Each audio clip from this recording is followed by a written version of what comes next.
Welcome back to Movie Recaps. Today I'm going to explain thriller crime movie called Girl in the Basement. The story starts with our protagonist Sara and her father, Don, rushing Marie to the hospital because she has trouble breathing. Sara starts panicking when Marie stops breathing. She urges Don to drive faster.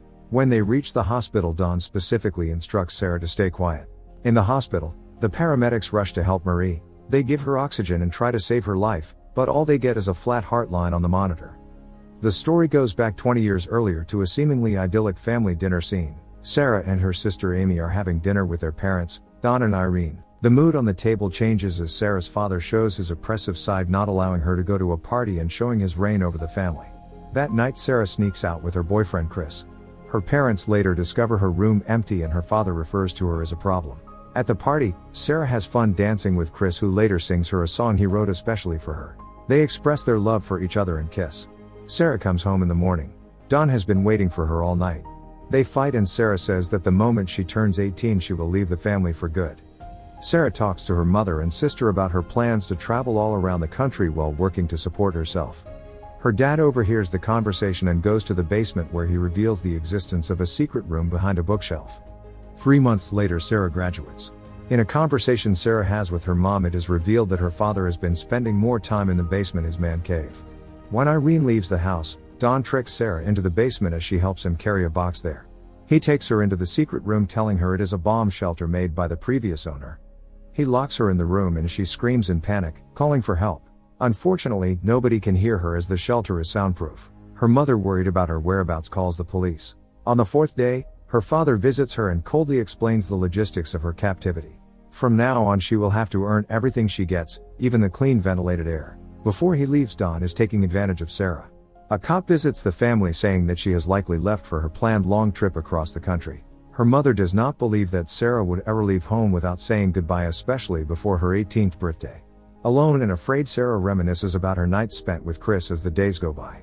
Chris comes to the house. Don lies to him and tells him that after graduation Sara ran away with her childhood neighbor Steve. On the 21st day of captivity in the basement, she celebrates her 18th birthday and her dad brings her a cake and a red nightgown as a gift. She asks for a clock and he tells her that she has to do something for him, so that he does something for her. When she disobeys him, he beats her. Almost a year after her captivity she is revealed to be pregnant and her water breaks. All alone she gives birth to a girl named Marie. 4 years later Sara is pregnant again. Don lives a secret double live, one with his wife Irene and daughter Amy, and another in the basement with Sara and her daughter Marie.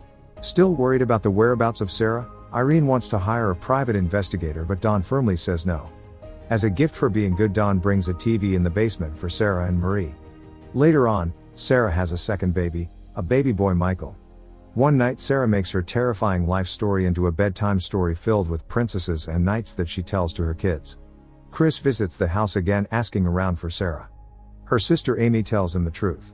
Realizing that Don lied to Chris, they talk about how horrible he has always been to Sara. Amy is afraid that Don might have killed her, citing his personality and bad temper in the past. To make the time go by, Sara creates imaginary adventures for her children to help them forget the outside world. In the meantime, Don is confronted with his lies by Amy and Irene. A horrible fight ensues. Furious, Irene yells that she'll do everything in her power to find her daughter. During their fight, Don drops his keys on the armchair. Amy takes the keys and goes around to the basement to look for clues. Don finds her, gets his keys back, and fights with Amy. She is mad, afraid, and blames him for causing Sara's disappearance. As time passes by, Sara has another baby boy who she names Thomas. Being nice and calm, Sara convinces Don to take the third baby upstairs. She persuades him by explaining that there is no room for another baby in the basement and that she doesn't have the time to take care of it. The baby is left on the house's porch to be found by Irene. In a heartfelt note in the baby basket, seemingly written by Sara, she writes that this is her baby and that she wants it to be raised by Irene.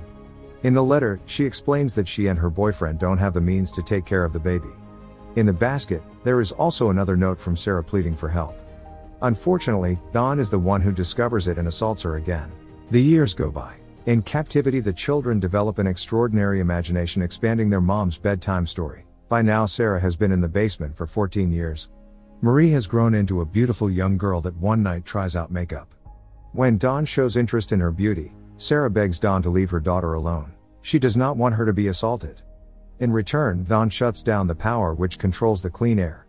While gasping for air, Marie expresses her concerns about never meeting anyone and having no friends. Throughout the conversation, we realize that Marie has no idea that Don is both her grandfather and father. Now grown, Thomas finds his grandmother crying in his mother's bedroom. Irene misses her daughter and talks to Thomas about how magnificent Sara is. At the same time, in the basement, raindrops start dropping from the ceiling. Sara climbs up to discover a damp roof. Using a spoon, she digs her way to the surface, where she flashes a distress signal. A neighbor notices it and tells Dawn about it rather than checking it out. Dawn beats Sara, who is pregnant again. The beating causes her to lose her baby as she sobs from the pain. Sara has a stillbirth and Dawn buries the baby in the yard. Dawn goes to the basement and complains. He also praises Thomas, who is now a strong athlete. When Marie and Michael ask when they are going to be let into the outside world, Dawn blames Sara and her bad behavior. She is the reason they are down there, trapped. Pressured by her children's endless questions about their life, in a fit of rage, Sara shouts and demolishes all their furniture. Exhausted, she falls to the ground, remembering her happiest moments with Chris. Her children put a blanket on her and clean up their home. They apologize to her. Emotional, Sara tells them that they're old enough to hear the true story behind their life in captivity. So far they knew that Dawn lives upstairs with their Aunt Irene to help take care of Thomas. Sick of all the lies, she tells them everything, starting from the fact that her life is the inspiration of their favorite bedtime story. Gently she explains that Don is her dad, as well as their dad. The moment Marie finds out the painful truth, she has a severe asthma attack. The children now feel that there is something wrong with them.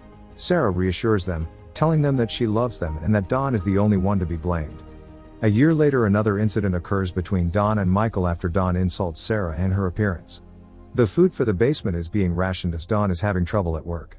Soon he loses his job. Facing a foreclosure, Don tries to suffocate the family in the basement. He connects the car exhaust fumes with the air vent. He gets interrupted by Thomas in the garage, who unknowingly saves their lives. While Don and his family have a fun barbecue in the yard, Marie is sick, struggling to breathe. Don refuses to take Marie to the hospital. Sara begs for his help. She promises not to say a word about anything. Don agrees. Michelle is left behind. 20 years of captivity have passed and we are now at the beginning of the film when Marie's is being rushed to the hospital. Sara is extremely worried about Marie's life and feels truly relieved when the doctors save her life. When the nurse asks for more medical history, she is told that Marie is homeschooled and has only been treated with natural remedies. Sara slowly scans the hospital seeking a way out, but she looks tired and lost. In an attempt to escape, Sara spills water on the medical forms and separates from Don. Seconds before Don gets to her, Sara reaches the nurse confessing she needs help. A police officer goes to talk to Don. The police arrest him. Sara announces this to Marie. They are safe and free. The house is filled with police who free Michael as well. Irene and Thomas are devastated when they see Michael gasping for air as they take him out of the basement. Don sees everything from the back of the police vehicle. Later on, during a beautiful summer's day, Marie, Thomas, and Michael play in the countryside while Sara, Irene, and Amy watch over them from the house's porch. Marie notices someone coming from the driveway. It's Chris. He arrives on his motorcycle. Together with Sara, they go for a walk. He feels sorry for not trying harder to find her, and for believing in her father's BS story. He gives her a gift, a pink motorcycle helmet he bought for her at the age of 18 when they were planning to embark on a journey.